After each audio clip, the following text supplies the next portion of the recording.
그것은 알지만 내가 광주에 있는 시민들이나 그때 유공자들을 폄훼했습니까? 폄훼한 게 아니고 총을 쐈던 사람들은 광주 시민이 아니고 북한의 고정간첩이라고 난 주장합니다. 그런데 광주 시민들은 오히려 나한테 감사하겠습니다. 또 5.18 유공자들도 저한테 감사하게 생각합니다. 만약에 반대로 말하면 그럼 당신들이 총을 쐈다는 얘기 아닙니까? 나는 그것을 광주 시민들의 명예를 회복시켜 줬다고 생각합니다. 또 하나의 질문을 드리겠습니다. 그럼 광주 시민의 자존심을 다시 한번 세우기 위한 자리라고 말씀하셨는데요. 거기에 따른 5.18 이런 분들에 대해서 다른 지원을 할 수 있는 방안입니까?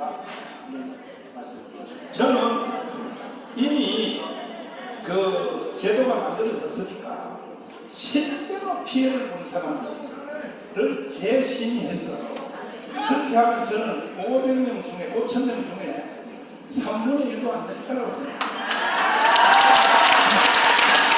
재심의를 해서 철저히 분별해서 정말로 피해를 본 사람들 그분들에게만 보상을 해야 됩니다.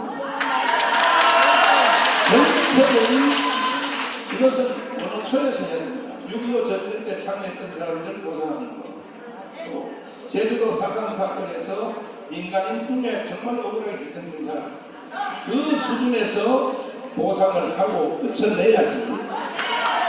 이들 마치 광주를 무슨 특별한 사건으로 하는 것은 나는 온전치 않다고 생각합니다.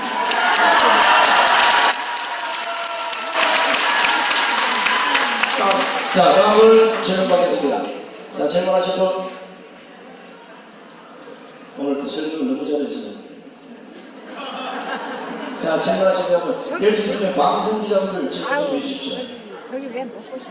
이 외장에 생방을 하거나 아니면 편집에서 나갈 때 자칫하는 왜곡된 부분들이 있기 때문에 궁금한 거 있으면 질문해 주십시오.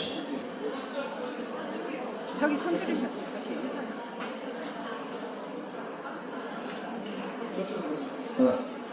자, 오른쪽에 저기.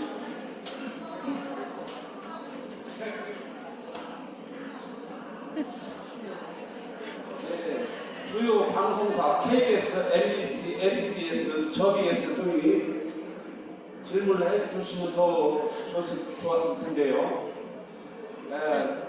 제가 뭐 유튜브 방송에서 봤는데 광주 유공자 명단을 중간중간 떼었다는 겁니다. 유공자 명단. 왜 떼었을까요? 말씀해 주시죠. 아니 그거는 저한테 질문하는 내용이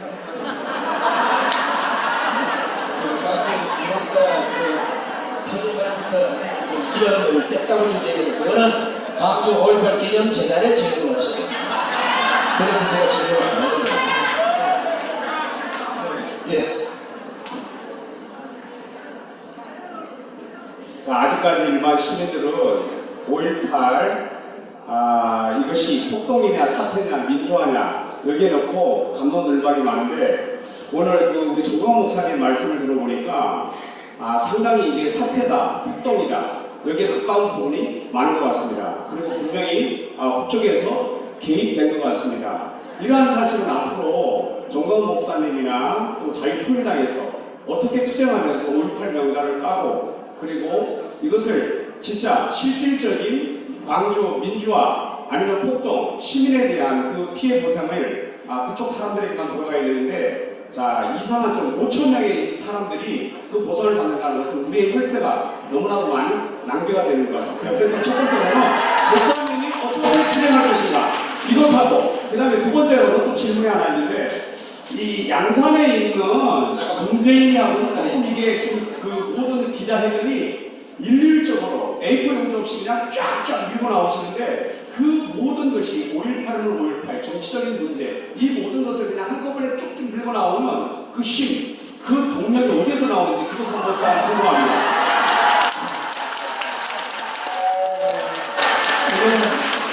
저희 노광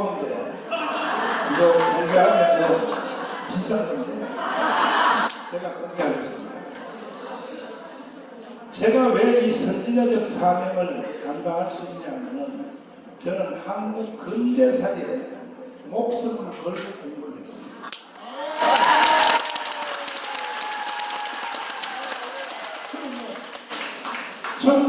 1945년 8월 6일 히로시마 원자탄이 터졌죠. 그리고 한반도는 두 가지 선택을 강요받았죠. 이승만과 살게 김일성과 살게. 그때 대한민국은 이승만 선택했어요. 북한은 김일성 선택했어요. 그리고 어떤 세상에 살고 싶으냐? 두 번째 선택. 자유민주주의, 자유시장경제, 한미동맹, 기독교 입국론에 살고 싶으냐? 이게 이승만의 4대 건국기금입니다. 아니면 공산주의, 사회통제경제, 중국을 친구로 하는 조중동맹, 그리고 주사파 세상에 살고 싶으냐? 선택해봐라. 그때 대한민국은 대한민국을 선택했고 북한은 공산주의를 선택했습니다. 똑같이 75년을 살았더니 북한은 거지가 된 겁니다. 대한민국은 세계의 자랑스러운 10대 대국이 된 것입니다. 모든 게임은 끝난 것입니다. 그럼에도 불구하고 문재인 이 악당이 중심이 되어서 대한민국을 해체하고 북한의 영광대로 가자. 문재인이가 한 일 5년 동안 한 일은 그 일밖에 할 수 없습니다. 그러면 우리 여기 공중파, KBS, MBC, SBS 감사드리는 것은 먼저 꺼내도 기자회견 할 때에 이 기자회견의 풀 영상을 그대로 다 올려주신 거에 대해서 감사드립니다. 오늘도 이 풀 영상을 짜증게 하지 말고 다 인터넷 뉴스에 올려주시기를 간곡히 부탁드립니다. 그러면 건국 후 75년 동안에 일어난 남한의 무장폭동, 그 다음에 또 극렬한 또 데모, 이거의 시작은 1946년 대구의 10월 1일 날 대구의 무장폭동으로부터 시작된 겁니다. 그러면 대구의 무장폭동이 그게 누가 주도했느냐? 남로당의 5인방 중에 하나인 박헌영이 1번입니다. 박헌영, 이주화, 김상용, 홍준표. 다섯 번째 무력부장이 이재복입니다. 이재복은 평양 신학교를 나온 영천제일교회 담임 목사였습니다. 이 사람이 남로당의 무력부장이었습니다. 그 사람이 일으킨 것이 대구폭동입니다. 이건 역사적으로 아수지 못해요. 그래서 이것은 보충 설명을 이따가 우리 김성진 교수님이 짧게 또 한마디 해주시면은 그 대구폭동이 시작입니다. 그 다음에 영천폭동, 김천폭동, 구민폭동, 거기서 그 유명한 박정희 대통령의 친형님이 박정희 대통령의 친형님이 바로 무장폭동에 가담했다가 경찰한테 저격돼서 죽었지 않습니까? 그때 장례식을 할 때에, 형님 장례식을 할 때에 육군사관학교 2기인 박정희 대통령이 육사선도로서 형님 장례식에 왔죠? 울죠? 그때 이재복이가 가운을 입고 장례식을 진료하러 와서 그 이재복 목사 빨갱이 대전입니다. 박생도 형님을 죽인 원수를 복구해야 되지 않겠어? 어떻게 합니까? 이승만을 죽여야 돼. 지금부터 내 말 잘 들어. 그래가지고 육사 생도 생활의 생활비를 이재복이가 다 된 겁니다. 박정희. 이것은 내가 박정희 대통령의 친자녀인 박근영 등등의 친히 내가 확인했습니다. 맞다고 했어요. 이재복 목사님이 우리 아버지의 육사 생활비 다 된다고 했어요. 그래서 우리나라에 국군이 창설될 때에 박정희 대통령이 만주 공관학교 수석 육사, 일본 육사에서 3등. 그래서 박정희 대통령이 우리나라 군대를 조직할 때 남로당으로 3분의 2를 남로당으로 조직한 것이 역사적 사실입니다. 그때부터 벌써 대한민국은 끝난 것입니다, 사실. 그런데 박정희 대통령이 결국은 잡혀가지고 고문을 당하다가 박정희 한 사람이 전향을 한 것 때문에 대한민국이 살아난 것입니다.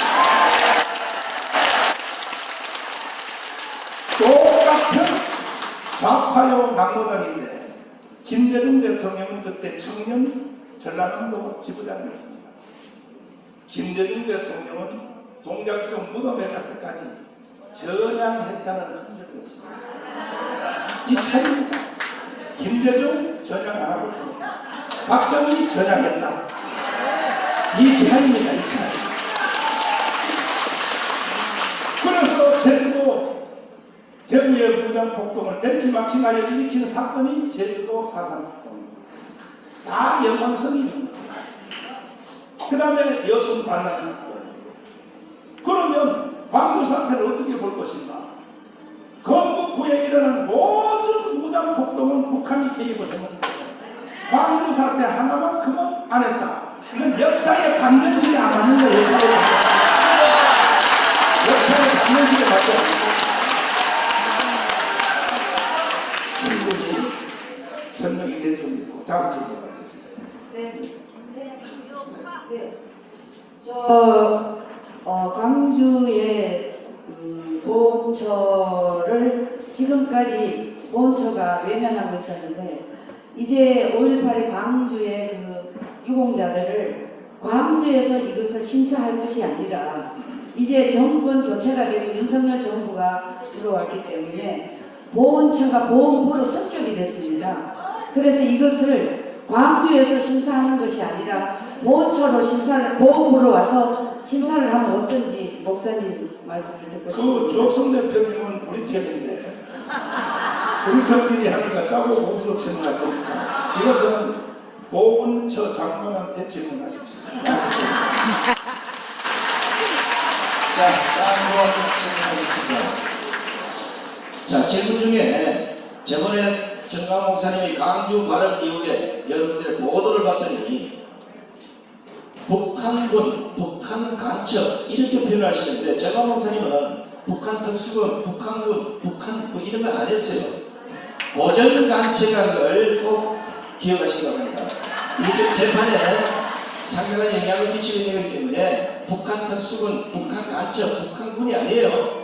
고전 간첩을 얘기하는 겁니다. 이것은 지만은 박사하고 저하고 사실은 많이 도움을 주기도 하고 도움받기도 했습니다. 저는 특별히 재정적으로 지만은 박사를 많이 도왔습니다.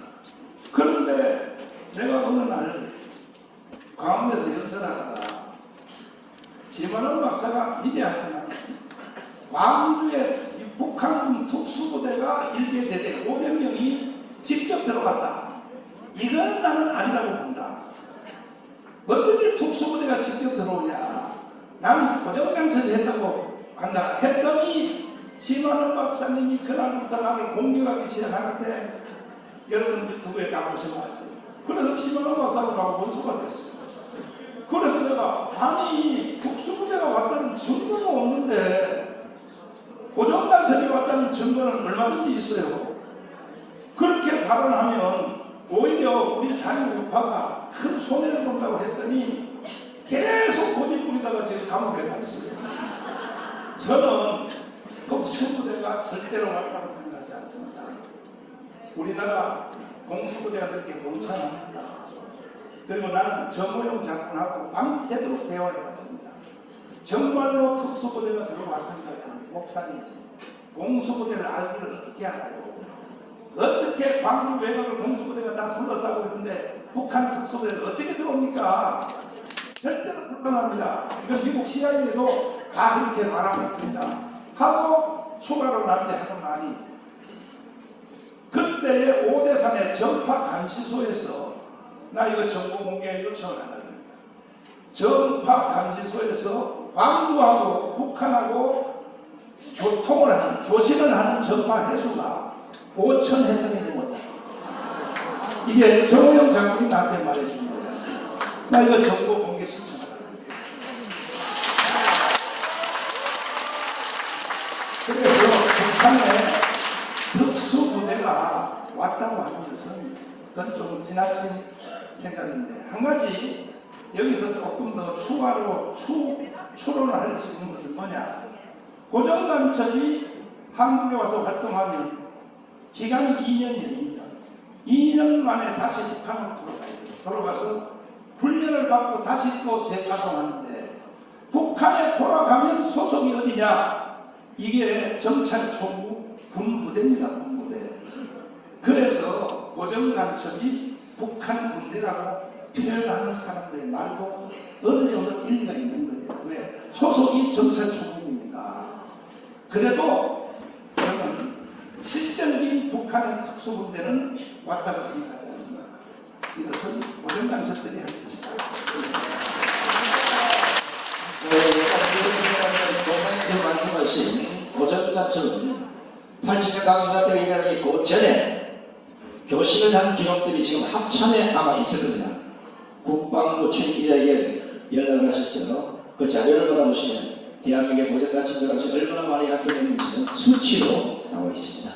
자, 그러면 이제 제 설명하는 것보다가 그 당시 현실에서 무슨 일이 있었는가 실감 있는 설명을 황교안 박사님이 나와서 잠시 해주세요. 들어보시면 여러분 이거는 꼭 해결하고 지나가야 되는 문제라고 생각합니다. 박수로 주세요.